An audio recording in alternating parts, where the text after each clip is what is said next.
요한계시록 공부. 오늘은 요한계시록 5장 1절에서 14절 죽임당하신 어린 양 두 번째 시간입니다. 지난주에 이어서 5장 말씀을 같이 공부하겠습니다. 먼저 하나님 말씀을 같이 읽겠습니다. 내가 또 보니 보좌와 내 생물과 장로들 사이에 한 어린 양이 서 있는데 일찍 죽임을 당한 것 같더라. 그에게 7뿔과 7눈이 있으니 이 눈들은 온 땅에 보내심을 받은 하나님의 7 영이더라.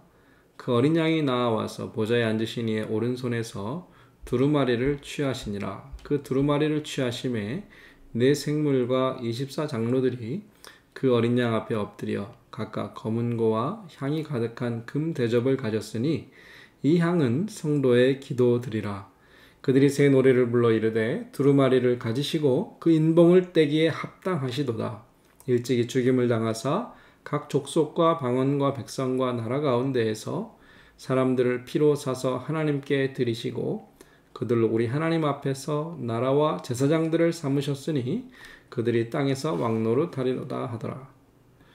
내가 또 보고 들음에 보좌와 생물들과 장로들을 둘러선 많은 천사의 음성이 있으니 그 수가 만만이요 천천이라. 큰 음성으로 이르되 죽임을 당하신 어린 양은 능력과 부와 지혜와 힘과 존귀와 영광과 찬송을 받으시기에 합당하도다 하더라. 내가 또 들으니 하늘 위에와 땅 위에와 땅 아래와 바다 위에와 또 그 가운데 모든 피조물이 이르되 보좌에 앉으신 이와 어린 양에게 찬송과 존귀와 영광과 권능을 세세토록 돌릴지어다 하니 내 생물이 이르되 아멘 하고 장로들은 엎드려 경배하더라. 아멘. 오늘 말씀에서 가장 중요한 내용은 바로 죽임당한 어린 양입니다.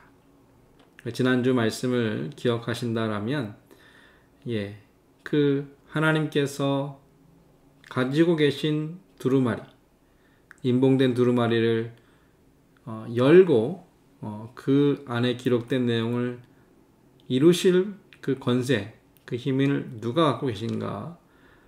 유다 지파의 사자 다윗의 뿌리가 이기셨다. 그래서 그 인을 떼기에 합당하다. 그렇게 하였는데, 그런데 그분이 바로 어린 양, 특별히 죽임당한 어린 양이라는 것이죠.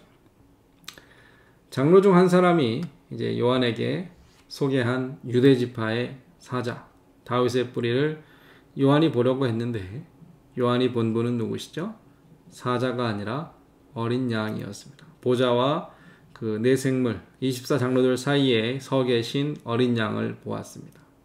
성경에 정말 놀랍고 위대한 비유가 있다라면 사자가 곧 어린 양이라는 사실이죠. 사자로 알고 그 사자의 모습을 가진 힘있는 용사, 구원자를 기다렸는데 실제로 우리에게 보내신 구원자는 어린 양, 죽임을 당하신 어린 양이십니다. 어린 양이 두루마리를 취하여 인을 떼기에 합당한 이유는 무엇이었죠? 승리하셨기 때문입니다.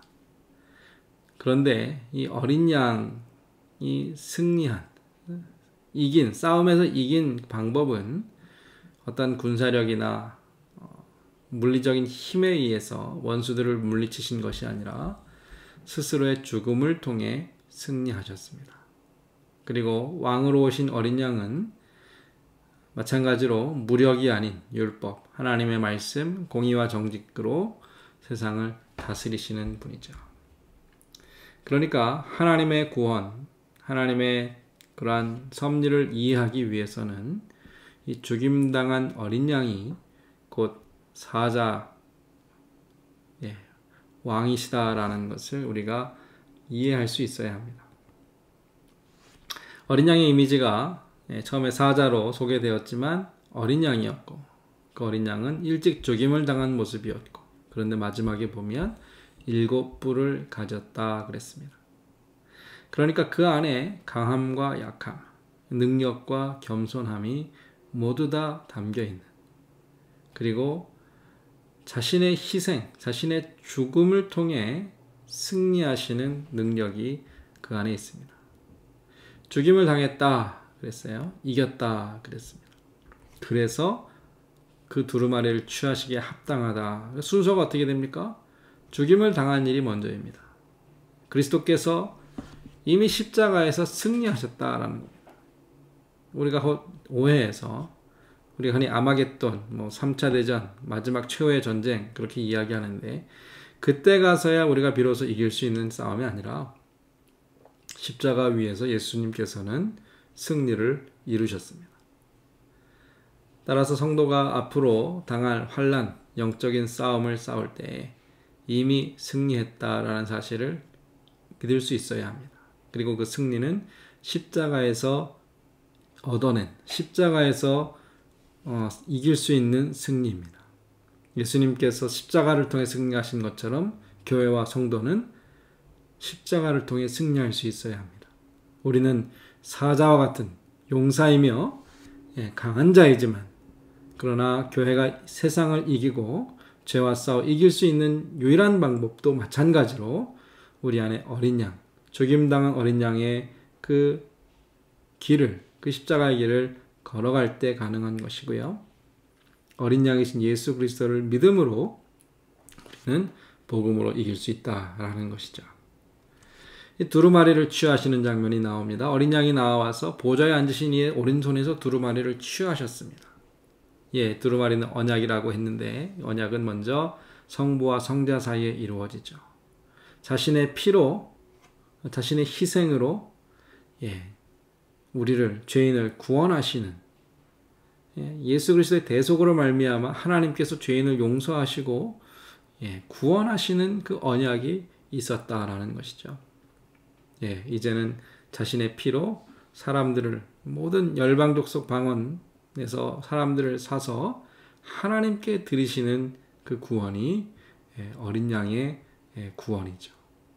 두루마리가 하나님의 오른손에서 어린 양으로 전해졌는데 그것이 무슨 말입니까? 이제 모든 권세가 어린 양 대신 예수 그리스도께 주어졌다라는 겁니다. 세상을 구원할 능력, 세상을 구원할 권세, 세상을 구원하고 심판할 모든 권세가 우리 주님께 있습니다. 마태복음 28장 18절에 보면 예수께서 나와 말씀하여 이르시되 하늘과 땅의 모든 권세를 내게 주셨다. 이 권세를 이제 주님께서, 우리가 믿고 따르는 주님께서 갖고 계십니다. 빌립보서 2장 10절에도 보면 하늘에 있는 자들과 땅에 있는 자들과 땅 아래 있는 자들로 모든 무릎을 예수의 이름에 꿇게 하시고, 지난주에 하늘, 땅 위, 땅 아래, 이것을 온 세상으로 표현하는데 그 모든 무릎이 예수의 이름에 꿇게 되죠. 골로새서 1장 18절에도 보면 그가 근본이시고 죽은 자들 가운데 먼저 나신 이시니 이는 친히 만물의 으뜸이 되려 하시며, 만물의 으뜸이 되신 방법, 길이 무엇이었습니까? 먼저 죽임을 당하시고 또 그 죽음 가운데 살아나셨기 때문입니다. 죽임을 당하신 예수 그리스도의 십자가의 죽음이야말로 예수 그리스도를 합당한, 하나님의 그 권세를 받으시기에 합당한 분이 되게 하셨습니다. 이제 요한계시록 4장에서 나왔던 예배가 5장에서 다시 한번 반복되는데, 예배의 대상이 원래는 보좌에 앉으시니, 그런데 어린 양이 또한 예배를 받으시게 되죠. 삼중 예배가 나옵니다. 이 예배가 네 생물로 시작하여 또 수천 수만의 천사들, 모든 피조물이 함께 이 예배에 동참하고, 이제 이후에 보면 구원받은 성도들도 이 영광스러운 예배에 참여하게 되는데, 하나님을 예배하는 그 예배가 완전함으로, 충만함으로 또 절정을 향해 나아가는 것이 정말로 너무나도 아름답게 은혜롭게 요한계시록 5장에서 기록되는데, 그 내용을 하나씩 보면요, 먼저는 네 생물과 24장로의 예배가 나오죠. 그 예배의 내용이 무엇입니까? 두루마리를 가지시고 그 인봉을 떼기에 합당하시도다. 이것이 찬양의 이유입니다. 우리 주님께서 하나님의 뜻, 하나님의 구원을 이루시기에 합당한 분이십니다. 그분은 일찍이 죽임을 당하셨습니다. 예수님의 십자가의 죽음이야말로 우리의 찬양의 정말 가장 중요한 이유와 제목이 되죠. 각 족속과 방언과 백성과 나라 가운데서 사람들을 피로 사서 하나님께 드리셨습니다. 그 가운데 저와 여러분들이 있다라는 것이죠. 그들로 우리 하나님 앞에서 나라와 제사장들을 삼으셨으니 그들이 땅에서 왕노릇하리로다. 무엇을 가지고 하나님을 찬양하시겠습니까? 무엇 때문에 하나님께 감사하시겠습니까? 천사들이 찬양한 내용을 우리도 찬양할 수 있어야 하지요. 이어서 수만의 천사들이 예수 그리스도 어린 양을 찬양하는데 죽임을 당하신 어린 양 마찬가지입니다. 어린 양, 죽임을 당하신 어린 양을 찬양합니다. 그 어린 양께 능력과 부와 지혜와 힘과 존귀와 영광과 찬송을 받으시기에 합당하다. 이 합당하다라는 말이 여기 나오죠. 누가 합당하냐? 어린 양이 합당하시죠. 어린 양을 찬양하는데 이 숫자를 표현된 그 찬양의 이유를 보면 7개의 단어가 사용됩니다. 능력, 부, 지혜, 힘, 존귀, 영광, 찬송.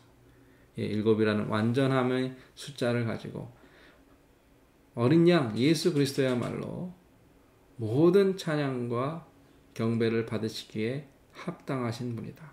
왜요? 오직 한 가지 이유. 우리를 위해, 나를 위해 죽으셨기 때문에. 주님은 우리의 예배를 받으시기에 합당하신 분이시죠. 이제 모든 피조물이 그 예배와 찬양에 동참합니다. 보좌에 앉으신 이와 어린 양에게 찬송과 존귀와 영광과 권능을 세세토록 돌릴지어다. 보좌에 앉으신 하나님. 그런데 바로 어린 양이 그 하나님과 마찬가지로 친히 하나님 되셔서 모든 찬송과 존귀와 영광과 권능을 세세토록 영원토록 받으실 분이시고요. 그 찬양을 드릴 때 내 생물이 아멘 하고 장로들은 엎드려 경배하는 예배의 절정, 예배의 그 충만함으로 나아가는 것이 기록되어 있습니다. 이 예배에 참여하고 싶지 않으십니까? 이 천사들과 온 피조물이 살아계신 하나님과 우리의 구원자 예수 그리스도를 경배하고 찬양하는 그 자리에 우리도 동참해야 하지 않겠습니까? 이 4장과 5장의 예배를 통하여 우리가 배우는 것은 예배를 받으셔야 할 분은 오직 하나님이신데 이 5장에서 예배가 한 번 더 반복되면서 어린 양 예수 그리스도께서 그 예배를 받으시기 합당한 하나님이신 것을 설명하면서 그 이유는 십자가에서 죽으시고 하나님의 구원을 이루셨기 때문에 우리와 모든 만물의 예배를 받으시기에 합당하다.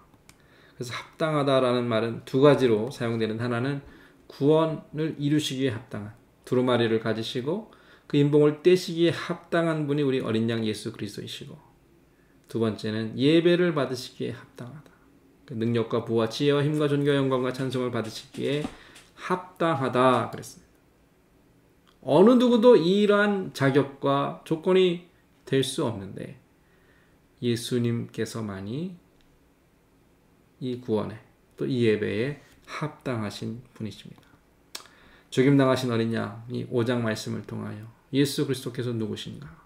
우리가 익히 들어왔고 많이 알고 있는 말씀이지만 하나님의 구원, 그 비밀 가운데 숨겨져 있는 그 하나님의 뜻을 친히 이루셨고 또 완성해 가시는 그래서 모든 만물의 예배와 찬양을 받으셔야 하는 나의 주 나의 하나님 되심을 이 말씀을 통해 다시 한번 고백하시기를 바랍니다. 오늘 공부를 마치겠습니다.